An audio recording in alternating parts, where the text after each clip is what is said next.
Chairman Bilawal Bhutto Zardari ऐं फरियाद तालपुर सां क़ाइम अली शाह, खुर्शीद शाह, नासिर शाह आई ॿियनि जूं मुलाक़ातूं थियूं आहिनि। पीपल्स पार्टी चेयरमैन बिलावल भुट्टो ज़रदारी सां सीनियर सूबाई वज़ीर शर्जील इनाम मेमण जी बि मुलाक़ात थी आहे।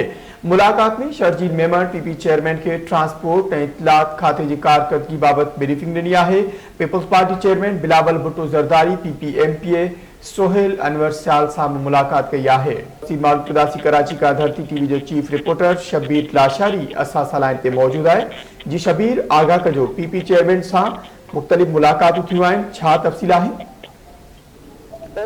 पाकिस्तान पीपल्स पार्टी के चेयरमैन बिलावल भुट्टो ज़रदारी पाकिस्तान पीपल्स पार्टी और मरकजी फरियाद तालपुर सां मुख्तलिफ पाकिस्तान पीपल्स पार्टी के अगवाननि धारदार मुलाक़ातूं कयूं आहिनि। पीपी चेयरमैन बिलावल भुट्टो ज़रदारी फरियाद तालपुर सां बिलावल हाउस कराची में पाकिस्तान पीपल्स पार्टी अगवाननि शाह, खुर्शीद शाह ऐं नासिर सां मुलाक़ात कई है। मुलाक़ात में मुल्क की जेका सियासी मसाइल है उन पर जारी कई। उनके अलावा पाकिस्तान के चेयरमैन बिलावल भुट्टो ज़रदारी सां बिलावल हाउस में सीनियर सूबाई वज़ीर शर्जील इनाम से मुलाक़ात कई है।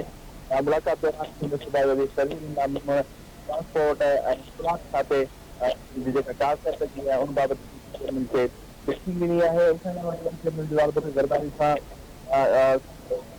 एमपीए सोहेल अनवर सियाल की मुलाक़ात कई है। मुलाक़ात दौरान कारखाने तक 12 अवामी मसला है उन बाबति सोहेल अनवर सियाल की चेयरमैन खे ब्रीफिंग ॾिनी है। जी शबीर, वरी मेहरबानी आगा करण लाइ।